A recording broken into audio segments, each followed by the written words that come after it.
NASCAR Senior Vice President of Competition Elton Sawyer recently sat down and explained the penalties that NASCAR handed out to Ross Chastain, Austin Dillon, Bubba Wallace, and their crew chiefs and team leadership following their race manipulation at Martinsville Speedway. We also got an update on why they decided not to penalize William Byron and or Christopher Bell, given they were going to be the recipients of said race manipulation. I wrote this up over at stockcarreport.com. You can find the link in the description below. If you don't know, NASCAR did indeed penalize Ross Chastain, Austin Dillon, Bubba Wallace, and members of their team and leadership. In a post on NASCAR.com, the organization said this: after an investigation of the on-track data and team scanners from the final laps of Sunday's round of 8 elimination race, NASCAR determined the actions of those involved violated sections 4.4b and d NASCAR member conduct of the rulebook, which include race manipulation and actions detrimental to stock car racing. It then shared that Chastain, Dillon, and Wallace, quote, were each hit with a loss of 50 driver points and a $100,000 fine. In addition, NASCAR also fined the owners of each team $100,000 and deducted 50 owner points each. Crew chiefs Phil Surgeon, Justin Alexander, and Booty Barker, along with their respective spotters, Brandon McReynolds, Brandon Benish, and Freddie Kraft, were all suspended for the 2024 season finale at Phoenix Raceway.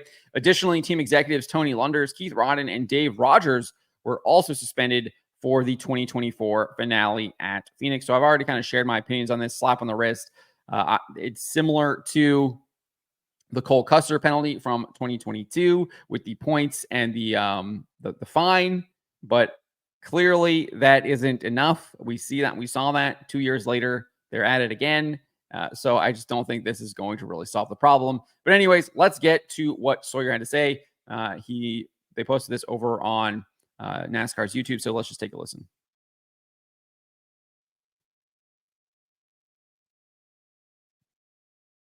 We took and looked at the most recent penalty that we had written for an infraction very similar, which was the 41 car a couple years ago at the Roval. We felt like that we wanted to ramp this one up, and we did. We did that in a way that we included team leadership, and this one, something that we feel like that we want to get our point across that it's a responsibility of all of us, the team owners, the team leadership, as well as ourselves here at NASCAR, to uphold the integrity of our sport, our racing, to make sure that when our fans show up on a given day and watch a race, that they're seeing the best competition possible, and there's nothing in there that's manipulating that. So we do feel like that this is the right path at this time. So I'm just going to pause it right there. I actually agree with what he's saying. I think they do have a responsibility to the fans, especially to the fans, obviously the sponsors and everyone else involved as well, that they are delivering a product that is not being manipulated. And so that's why the fact that they didn't punish William Byron or Christopher Bell completely undermines what he's saying, because they're the recipients of the manipulation. But we'll get to the reasoning why they didn't do that here in a little bit. Let's continue.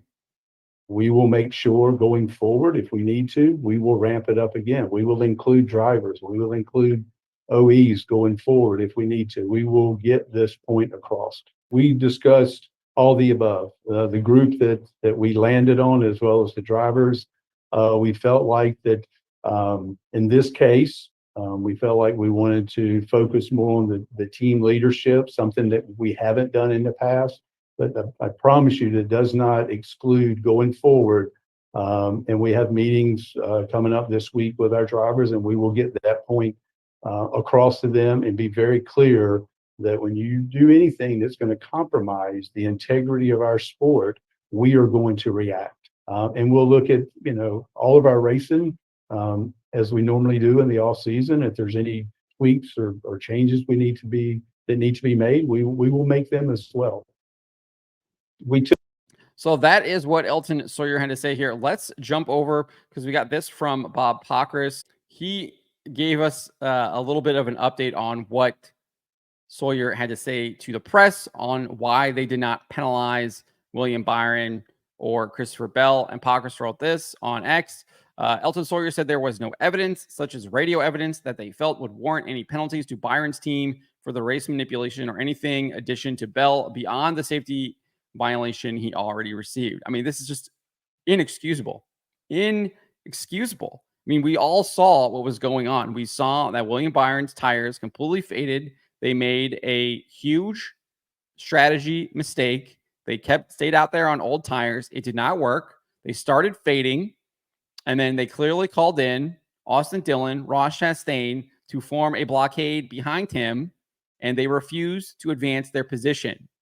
And then you're going to penalize Ross Chastain and Austin Dillon for race manipulation, which was clearly obvious, but you're not going to penalize the guy who literally was the beneficiary of the race manipulation that you're penalizing. Someone, please help me make this make sense. There's no evidence. We saw it. We saw William Byron back up to Ross Chastain and Austin Dillon, and they refused to pass him. That is evidence. We saw it on the track. We also have radio communication from Austin Dillon's team talking about a deal that was cut.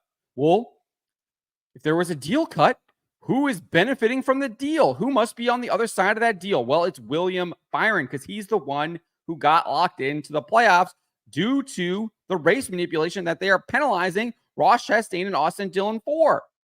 You cannot penalize Ross Chastain and Austin Dillon for race manipulation and not penalize William Byron. It makes absolutely no sense whatsoever. This is such a simple decision that NASCAR flubbed it. You can't make it up. This is NASCAR now. They can't make simple, easy decisions. This is a very easy decision. And Christopher Bell is the same thing. Like, clearly you're penalizing Bubba Wallace for him tanking and allowing Bell to pass him on the final lap. Well, if Bubba Wallace is manipulating the race by tanking, how is Christopher Bell not manipulating the race by passing him? And when he's tanking, it's in the rule. It's in the rule too. It's in there, like section 5.5 rule, where if you are inducing someone to manipulate the race, you are penalized as well. Well, who do you think was telling Austin Dillon, Ross Chastain to manipulate the race? It's clearly Chevy and William Byron's team. And it's not like William Byron didn't see it. They're sitting behind him for what, 15 laps? This is a joke. It's an absolute joke. He actually says the right words. I actually agree with what he's saying. You need to protect the integrity of the sport. Well, you're not doing it. You're not protecting the integrity of the sport. You got to punish the people that are benefiting from the cheating. And you're not even doing that.